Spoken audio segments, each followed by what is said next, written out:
Hello ladies and gentlemen, my name is Dan, the voice behind ThatKaitoDan, and welcome to my review for RWBY Volume 5 Episode 5, Necessary Sacrifice. Before we begin, yesterday I was on SheNoob's RWBY podcast, The Bootcast, to talk about Episode 5, and it was a total blast. If you missed it though, and you want to catch up, go and click on the card above and head on over. Also, same as ever, do not watch this video if you haven't seen up to the recent episode through the official sources, as spoilers are ahead. And so too are some of your comments from the last review. And naturally, many of you were talking about the final hug with Yang and Weiss. Cindy Tran was shedding tears even while watching it at work. Or Unit Zack meanwhile mentioned feeling sorry for Raven, thinking on Ren's comments about semblances meshing with people's personalities could mean that Raven may have been a more friendly person in the past to fit her bonding powers.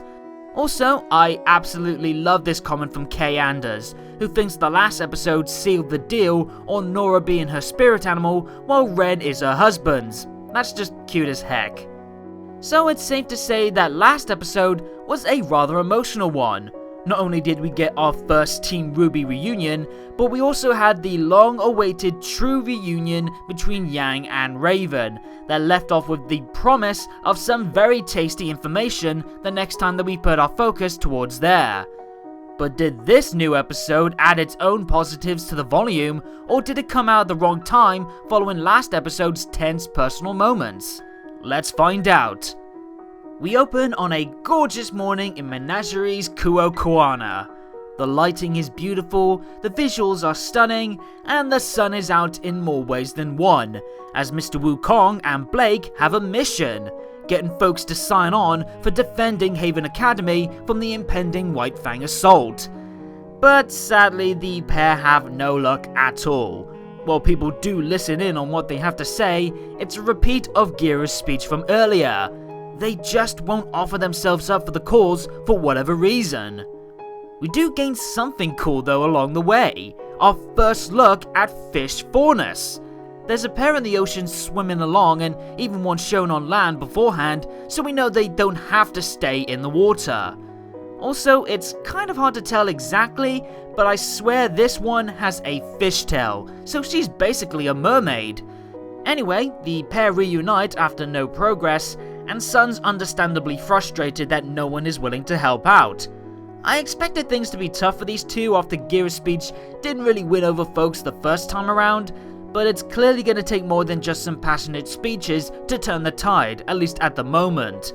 Especially when, as Blake says, many people who weren't born on the island moved to Menagerie because they wanted to avoid the struggles they've had elsewhere. They are faunus who have had to deal with conflict constantly, to the point that they just want to be left alone, away from the battlefields, and away from having to defend themselves just for who they are. To ask them to head back into conflict for any cause would be a challenge, even more so when it's asking faunus to put their issues second to other needs. So why stick their necks out and risk their safety and happiness when all they want is to be away from anything that can hurt them? The problem with that mindset though is that it's not taking into account the attack on Haven would still affect them even if they didn't help. Beacon's fall already sent shockwaves across the world, to the point that we're on the topic of another war between kingdoms, and hatred between the faunus is getting validation because of the White Fang helming the attack. If we get a repeat incident, it would only worsen the divide between the races and the kingdoms. War would almost certainly become a thing now, and faunus hatred would spike so much that it may never be fixed. So whether the people of Menagerie help or not, if Haven falls, the damage would be severe for everyone. Sun then tries to discuss Adam's history with Blake, and once again, Rooster Teeth is dancing around the topic of were Blake and Adam romantically involved or not. Sooner or later we'll get a concrete answer to sate Sun's curiosity and our own, but it's not today. Though Blake does offer Sun some of her thoughts, not just on her former partner, but on her Team RWBY friends as well, by describing them as strong examples of certain adjectives after she got to know them. It's a rather insightful tidbit this segment, and it is true to Blake's analytical yet reflective nature, and I can see where she's coming from with her descriptions. RWBY, being the youthful, spirited yet honest soul she is, would fit well as Purity, especially as she's often innocent to her own downfall, and Miss Rose is only just now experiencing the world's darker edges. Once Blake and Weiss got over some of their difficulties, the Catgirl then saw Weiss as defiance, an accurate term given her stance towards her father's actions, her family legacy, and her drive to make her own mark in the world, as well as the times that she's firm to the point that she can sometimes be conflictive. And Yang fit strength even beyond the physical aspect.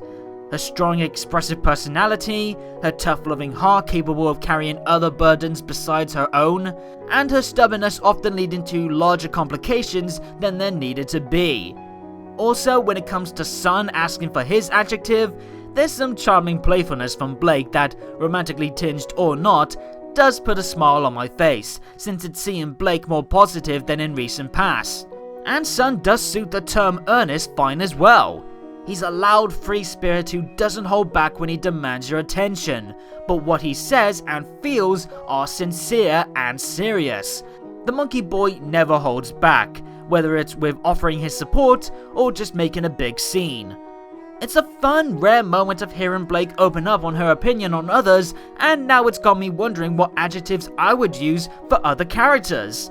In fact, share that in the comments down below, you guys. I'm very curious to see what you guys consider.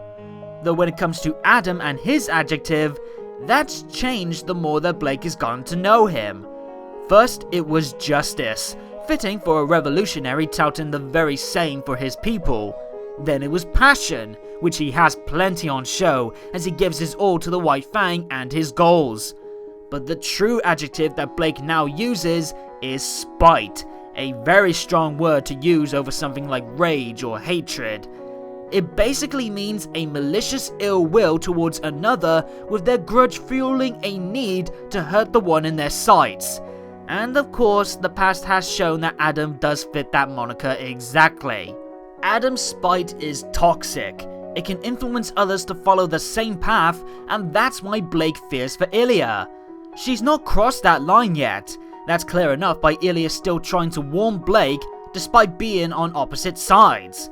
But Blake knows that Ilya's getting very close to going over the edge, and soon Blake may lose another dear friend she grew up with to spite. Someone who she admires for not falling back on her human-like appearance to hide from Faunus' mistreatment, but instead was someone who took action. Blake was willing to stay in the White Fang for as long as she did because she had people like Ilya and Adam leading her way. But after running away, Ilya only had people like Sienna and Adam to depend on, the pair leading her towards a far more dangerous side of herself. So now, with accepting that she'll likely have to face Ilya once again, Blake won't run away this time when she knows that Ilya could still need her. Blake will even take inspiration from Sun being there for her, even though she was too swamped with guilt and fear to even want to accept the help. This time though, even if Ilya fights back, Blake will be the one who will finally be there for a friend. For an opening scene with a lot of chatter to it, the first of many in this episode mind you, that was a good little bit of fun and character exploration. We got more signs that finding support for Haven will be a fight in of itself, but the obvious highlight was seeing Blake express herself like this. I still would like a little bit more concrete information on her past with Adam, and some of what she said on Ilya was kind of already known via the recent Blake short, but I still enjoyed what we got, especially the adjective piece. It was a simple, charming moment, but it says enough about how Blake views people in a way that, as I said before, does feel natural to her sharp yet honest attitude.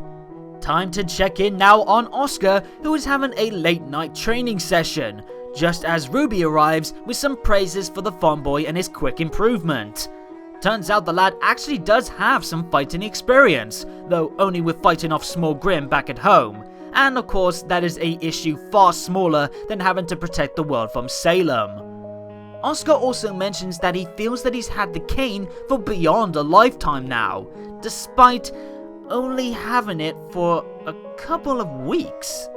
So, wait, did we have a time jump in this arc?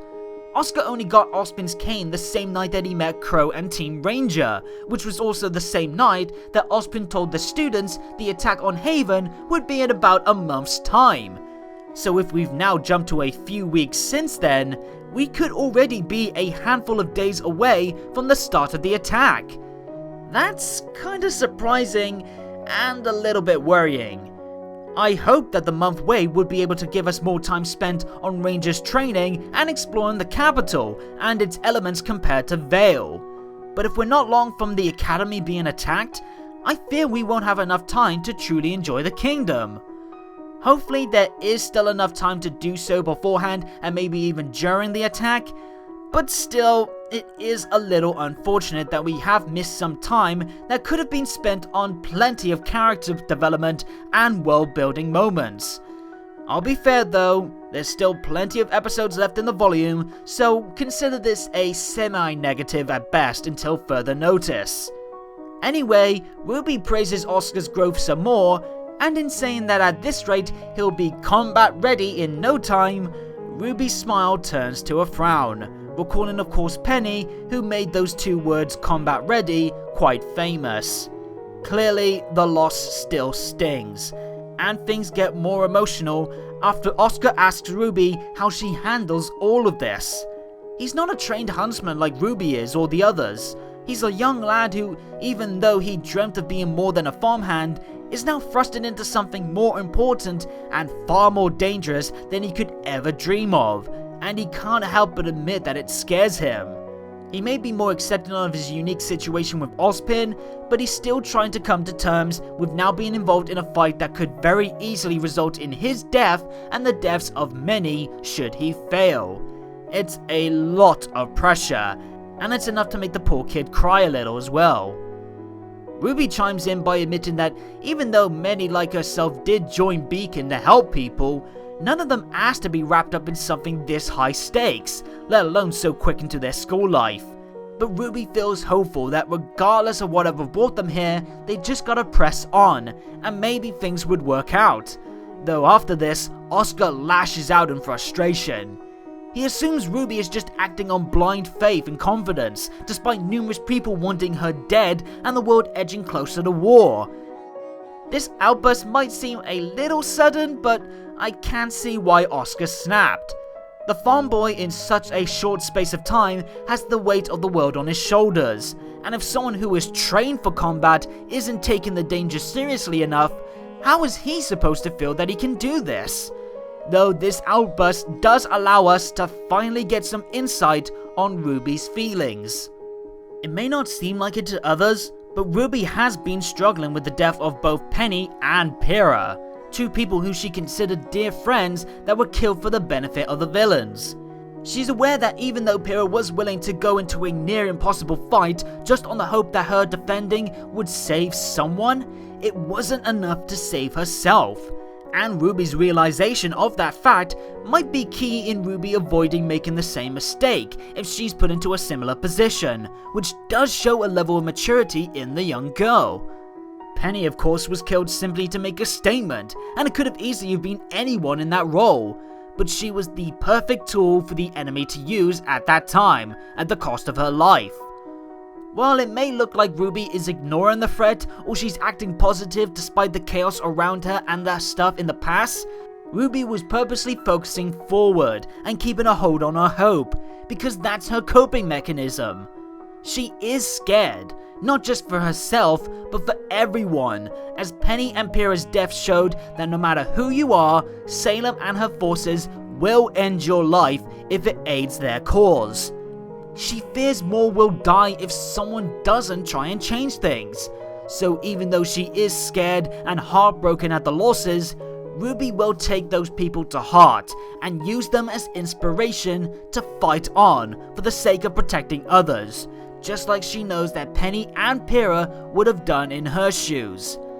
It may seem bleak, and she'll likely have to face more suffering while putting her own life constantly at risk, but to stop Salem, to save those who can't and won't fight, she'll follow those iconic words that we know so well. No matter what, she'll keep moving forward. Because someone has to. This is a wonderful speech from RWBY that hits the right marks for me as a rare exploration of her emotional wounds, as well as a passionate conversation for Oscar to take inspiration from. I'm so glad to see RWBY finally address some of her pains, as her coping mechanism does lead to sometimes coming off as unaffected despite the obvious wounds. And I can totally see why she would open up to Oscar, as I imagine she sees a lot of herself in him.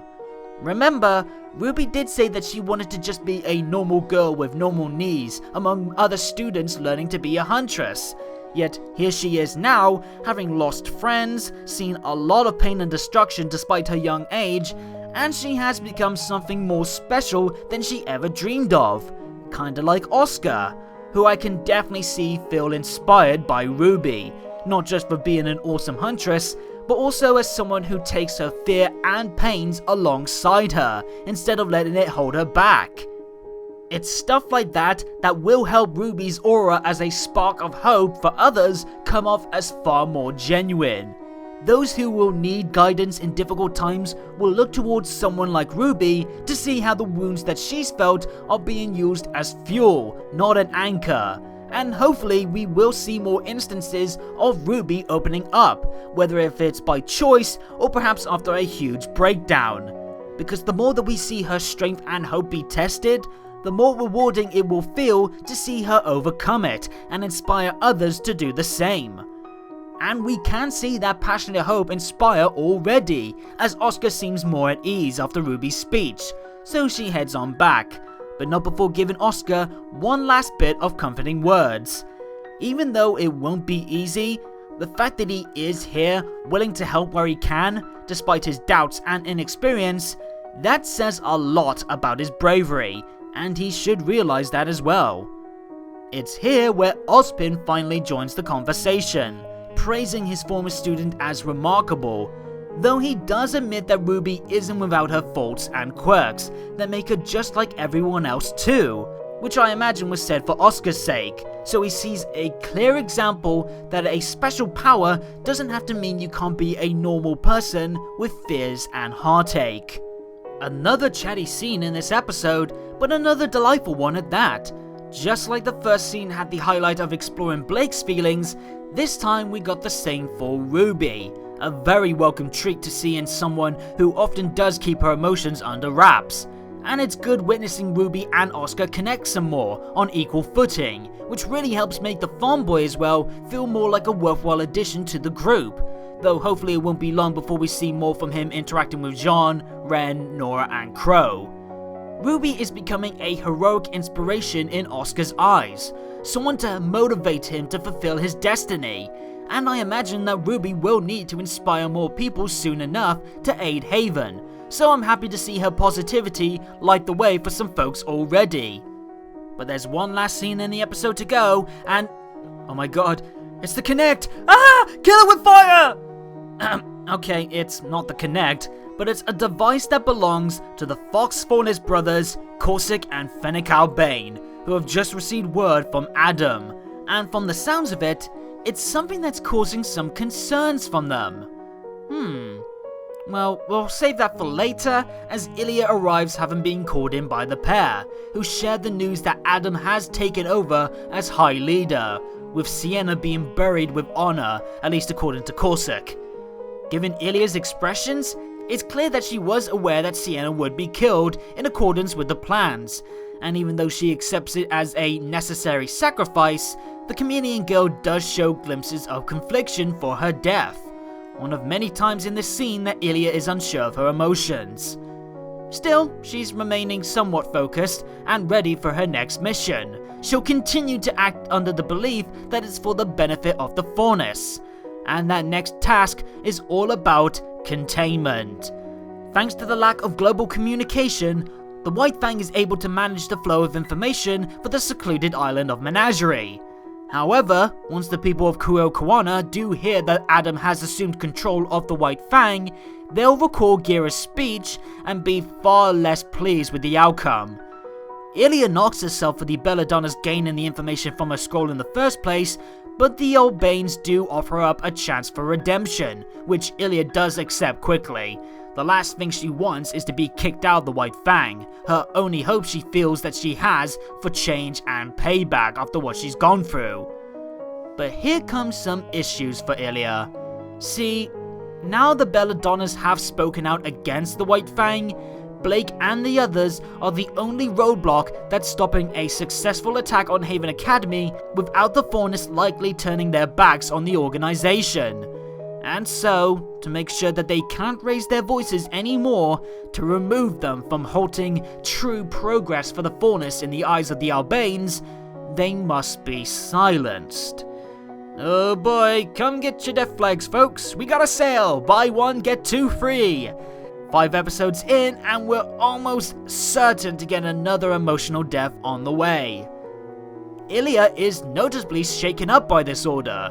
Her issues with the Belladonnas aside, she seems unsure about being ordered to help kill Blake's parents. Though Ilya's not tasked to do the deed herself, mind you, it's just the Albanes are taking advantage of her past ties with Blake. And Ilya's goal is being to distract Blake so she can't be there to save her parents. And then after that, Blake must be captured alive to be taken to Adam. It's another sly and cunning move from the Fox pair, just like when they planted the loyal and passionate Ilya as the outcry against Gira's speech. The Albanes are using every possible means they can to achieve their goals, even if it's using the other members' emotions and wounds for their benefit. They are even willing to use assassinations and Blake's capture as a means to leave Kuokawana without any leader to guide them. That way, the White Fang will be able to move forward without opposition or backlash, as the act will also serve as a pure example to anyone who wishes to speak out against the White Fang that they will be dealt with firmly. To drive the point home, and to warm Ilya into accepting this just like she did for Sienna's death, they flip the words on herself that this is another necessary sacrifice. The doubts are brewing in Ilya's mind. She's beginning to question if she can do this to her former friend, and even though she does eventually leave with a focused look on her face, I'm beginning to wonder if she can pull it off. Is this gonna be a step too far for her? Will her past with Blake and her own experiences with losing her parents question her loyalty to the point that she may try and save Blake and her family? Honestly, I am leaning towards a possible face turn, if Blake can finally be there for a friend in need and she can speak to Ilya's more noble and kinder sides. But will this mean Gira and Kali will make it out okay? I'm not so sure. Heck, even Sun's safety is unsure, the same for Ilya too. Still, this is a risky move by the Albanes. Ilya may be right about Gira's death affecting the populace to the point that they may see him as a martyr to inspire them forward against the White Fang rather than away from them. But the brothers will take that chance if it will aid their plans and the aims of Adam. And speaking of the new High Leader, the two then turn on the recent message that was sent by Adam. I don't know where they got this device though and how they can communicate without the CCT, though it might be something that Watts gave them. Anyway, Adam is purely fired up with anger over the Belladonnas getting in the way of his goals once more. He even says that they've caused him nothing but grief, which makes me wonder if the Belladonnas have done more in the past than just Blake leaving his side to make him this volatile. Whatever it is, the Bullfaunus is getting so worked up over this topic that he even has to take a moment to breathe and calm himself down, before saying that Blake must be spared and brought to him only after she's seen her family slaughtered. He does plan to keep that promise to destroy everything she loves after all. What an asshole. But once more do we hear the Albane pair starting to grow concerned over Adam and his emotional stability, even contemplating replacing him in the future if he becomes too unhinged to benefit their own goals. Well, that's interesting. So even though they are willing to support Adam, it's only a means to an end. They're not mindless loyal aides, but bad people with a personal goal that will drive the brothers to even using others on their side for as long as it helps them out. Well, that's good news. Well, not really. I mean, it means more trouble than just Adam when it comes to the White Fang, but it does help the brothers feel more fleshed out as characters, and more worthwhile than just two religious lackeys under the bigger threat. Though I do wonder what their true goal is. They say it's for the fairness, but to what end? And why in this manner? Does it perhaps have something to do with that figure in the painting? They are cult leaders after all. And as the episode begins to wrap up, the two are joined by a new face in the White Fang, and our first ever Bat Faunus, Yuma, who not only looks quite fierce, but he's also voiced by Nick Landis, aka Lanny Patur from Team 4-Star, who has played Vegeta among many roles in the group's Dragon Ball Z Abridged series, as well as being the voice behind roles such as Fugaku from Chaos Dragon and Ram from Smite. Yuma has returned from his mission to silence Gira's messenger that was headed to Haven. So sadly, things continue to get worse for Blake and the others, as the episode ends with the Albanes making use of the island being shut out from the world, unaware of the shift in power among the White Fang and the grim tides that are heading their way. And that wraps up the last of the chatter-heavy segments in this episode, with probably the most to offer in terms of building the next events of the story. It was still an effective piece with the right of attention to it, and we got new dynamics to the Albanes, and Ilya continues to be a character that keeps drawing my attention to her. But what do I think about the episode overall? Well, I do understand that to some this might be a bit of a negative, with all the dialogue going on, but I think the episode accomplished its goal. This is a more slower paced, focused on character episode, and on that aspect, I think it did succeed. Ruby and Oscar, the Albanes, Blake and Ilya, all of them were explored or developed in new and pleasing ways that gravitate my interest to them further, and it did so without becoming stale or boring, thanks to the charm, honesty and suspense flowing through them. It was helped as well by some lovely visuals, especially with the warm atmosphere of Menagerie's beachside market, not to mention some excellent facial expression work, with the solo expressions on Ilya being absolutely perfect in displaying her conflicting emotions without ever having the need of voicing them. If I had to share one negative though, it would be that time jump in the Ranger arc. I hope we still get enough from the cast and the new location before the big battle at Haven, but I do wish the crew be kept to a tighter and more balanced time span, and at least make more use of the time that they do have.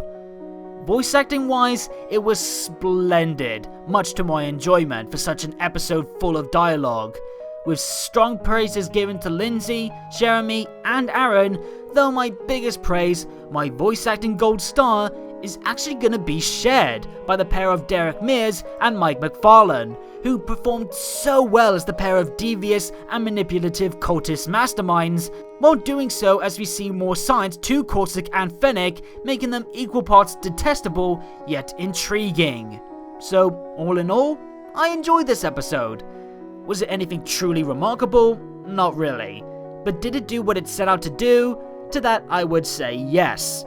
It was a character-driven chapter aiming at analysing the featured cast before we see the resolve tested next time out. So while the episode's legacy might not be a huge one, this episode did play the part fine enough, and it did still leave me with plenty to look forward to. I won't say it's one of the volume's strongest episodes, but by no means would I call it a failure or a disappointment. Sometimes we need a slower episode focused on the characters. We can't have every episode contain epic fights and intense drama, or we will get burned out. If you think this episode wasn't worth it though, that's fair. Just maybe consider it was a necessary sacrifice for the betterment of making us care even more about the people involved in this story. But those are just my thoughts, time to tell me yours. Did you enjoy this slower paced episode? Did you wish for more? And what do you think will happen next in Menagerie? Let me know in the comments down below, and you may see your comment appear in the next review. While you're at it, hit the subscribe and bell buttons to make sure you know when a new video from me drops. Plus, follow me on Twitter at ThatKaitoDan for more on anything to do with RWBY, updates on future content, and more. Until next time though, have a good day or a good night, and peace out.